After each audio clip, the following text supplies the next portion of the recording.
আর ভাড়া দিবে না, আর ভাড়া দিবে না। কলকাতার নিউ টাউন এলাকা সবাই ঘোষণা দিচ্ছে বাংলাদেশিদের কাছে আর ভাড়া দিবে না। শালারা ওইখানে যাও ধর্ষণ করছে।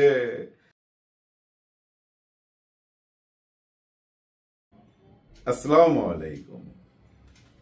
সালাম দিয়ে এমন একটা সাবজেক্ট নিয়ে আলাপ করতে যাচ্ছি, নিজেরই লজ্জা লাগতেছে। ধর্ষণ মামলা, অসাধারণ ধর্ষণ মামলা। আপনারা এর মধ্যে জেনে গেছেন সবাই যে সিলেটের কিছু ছাত্র নেতা, মানে আওয়ামী লীগ নেতা, ওনারা কেউ ওই শ্রমিক লীগের নেতা, কেউ যুবলীগের নেতা, মানে সবাই নেতা। এই নেতারা নিউ টাউন নামে একটা জায়গা আছে কলকাতায়, আপনারা অনেকে দেখছেন জায়গাটা। আজ থেকে 10-15 বছর আগে যারা যাওয়া আসা করতেন তারা দেখছেন নিশ্চয়ই। এয়ারপোর্ট থেকে কলকাতায় আসার পথে দুই সাইডে যত কলকাতার ময়লা আছে সব ফেলা হইতো, দুর্গন্ধময় জায়গাটা ছিল। আমরা আসার সময় গাড়ির গ্লাস উঠাই দিতাম। ওই জায়গাটাই এখন নিউ টাউন। এখন ওই বাতাসে দুর্গন্ধটা নাই, দুর্গন্ধটা দূর করছে, কিন্তু পানিতে দুর্গন্ধ আছে। পানিতে, কোন পানিতে জানেন? সেটা নিয়ে একদম শেষে আলাপ করব। এরা করছে কি জানেন, এই নিউ টাউনে 3-4টা ফ্ল্যাট ভাড়া নেয়। এর মধ্যে আমাদের এই যে জাহাঙ্গীর নানক, চিনছেন ওনারে? ওই যে একবার ঈদের নামাজ পড়তে যায় বলছিল যে জানাজা পড়তে আসছি, জানাজা বারবার ভুল করতেছিল। উনি, ওনার একটা ফ্ল্যাট, এক একটা ফ্ল্যাটে তো 3-4টা করে রুম থাকে। ওই বাকি রুমগুলোতে ওনার আর কি যারা ওই যে রুটি হালুয়ার ভাগিদার ছিল এসব নেতারা থাকতো। তো উনি ওই টাইমে ছিলেন না, উনি বাইরে ছিলেন। 6 নেতা ছিল ওইখানে। ওইখানে কিন্তু ওই বিল্ডিং এ আরো অনেকগুলো ফ্ল্যাট ভাড়া নিছে এই সিলেট বা বাংলাদেশ থেকে যারা পালায়া গেছে। আপনারা তো একটা জিনিস জানেন, এই যে আমাদের ভিসা ক্যান্সেল করছে কেন, এটা ভারত সরকার পরে জানাইছে। কারণ এখানে সব ক্রিমিনালরা যায় তাদের দেশটাকে অশান্তিতে ভইরা ফেলাইব, এই জন্য ভিসা ক্যান্সেল করছে। কিন্তু তারা বুঝতে পারছে যে সব ভাইগা এখন চলে আসবে। কারণ একটা দলের মনে করেন যে প্রধান থেকে আরম্ভ কইরা 300 এমপি, একটা দলের মনে করেন যারা শিক্ষক ছিল, দলে কিন্তু শিক্ষক, তারা এই দলে কিন্তু হুজুর ছিল, এই দলে কিন্তু ইমাম ছিল, সব রকম মানুষ পালাইছে। এবং প্রশাসনে যারা ছিল এই দল করতো তারাও পালাইছে, কেউ নাই একটা দলের। এটা কই যাইব? পাশাপাশি দেশ তো যেন যাইতে না পারে, যারা তো চলে গেছে গেছে, বাকিরা যেন ঢুকতে না পারে, এই জন্য ভিসা ক্যান্সেল করছিল। কিন্তু এই বান্দারা ভিসা ছাড়াই ঢুকে গেছে শিলং দিয়া যায়া ওই নিউ টাউনে ওই রুমের মধ্যে একটা আকাম করছে। আর এরা তো মনে করেন রেপের অভ্যাস আগে থেকেই না। এই যে জাহাঙ্গীরনগর বিশ্ববিদ্যালয় সেঞ্চুরি করছে, তারপরে ফুলের মালা দিয়া তারে বিদেশ পাঠায় দেওয়া হয়েছে। এখন কলকাতা যায় সেঞ্চুরি করার পথে প্রথমটাই ধরা খেয়ে গেছে। হ্যাঁ, প্রথম কেসটাই ধরা খেয়ে গেছে। এই 4 জনকে হ্যান্ড ওভার করছে শিলং পুলিশের কাছে। কারণ তাদের 2টা মামলা হবে, একটা হলো অবৈধ ঢুকছে, আর একটা হলো যে রেপ কেস। এই অবৈধ ঢুকাটা হলো কি এই শিলং দিয়া, যার জন্য শিলং পুলিশের কাছে দিয়ে দিছে। এখন শিলং এ আছে ওরা। কিন্তু মজা হলো কি জানেন, ওই যে জাহাঙ্গীর নানক জানাজা, জানাজা সাহেব টাকার তো আর অভাব নাই, এই টাকা দিয়া না রেপ কেসটা সামাল দিয়া ফেলাইছে। এই কিছুক্ষণ আগে দেখলাম ওই শোভা নামের ওই মেয়েটাকে তারা ম্যানেজ করছে শোনা যাচ্ছে, এবং কেসটা সে উইথড্র করছে। এখন তাদের খালি মামলা রইল অবৈধ ঢোকার। জাহাঙ্গীর নানক ছিল ওদেরই একজন, তাই না? বাংলাদেশের নাগরিক হইল, তাদের হয়ে এখানে কাজ করত। এখন তাদের বুকে ফেরত গেছে, তারও তো কিছু কথা শুনতে হয়, ম্যানেজ করে ফেলাইছে।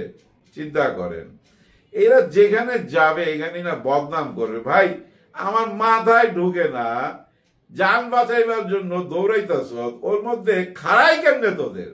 তোদের ওইসব ইচ্ছা হয় কেমনে? আর ইচ্ছা হইলে সোনাগাছিতে চলে যাইতি, টাকার অভাব আছে নাকি? চান্দা টান্দা এখন পাওয়া যায় না, একটু অভাব যাচ্ছে না? একজনের কথা কয়ে আইনা 6 জনে মিলে আকামটা করছে।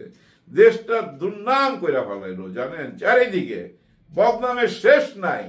আরো একটা মজার ব্যাপার দেখেন, লন্ডনে সবাই চান্দা টান্দা তুইলা বিরাট একটা হল ভাড়া করছে, বিরাট পর্দা লাগাইছে, আগে থেকে ঘোষণা দিছে, সবাই স্যুট টাই পইরা চইলা গেছে। তাদের ধারণা ছিল ভিডিও কলে আসবেন ওনাদের নেত্রী এবং পর্দা এটা দেখাবে এবং সবাই সামনে দাঁড়াইছে যারা পালায় গেছে এখান থেকে, মানে আমরা আসি দেখাইবার জন্য।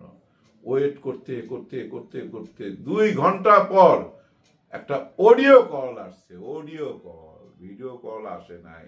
আপনারা দেখছেন না, পর্দা টর্দা সবকিছু, কোনো কারো চেহারা দেখাইছে, দেখায় নাই। সেই একই অডিও কল আর সেই একই কথা।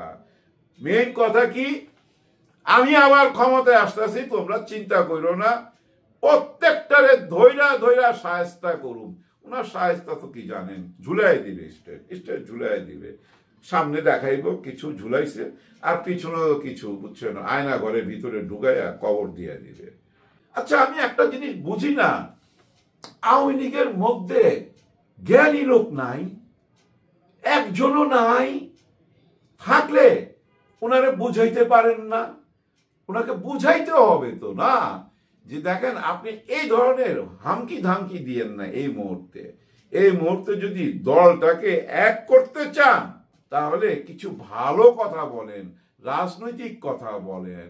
উনি যেভাবে থ্রেট করে, হুমকি দেয় জানেন, একটা টাইমে দাউদ ইব্রাহিম দুবাই থেকে পুরা এই বোম্বে শহরটাকে অস্থির করে রাখতো, এরকম তার অডিও কল ফাঁস হইতো, ভিডিও কলে আসতো না।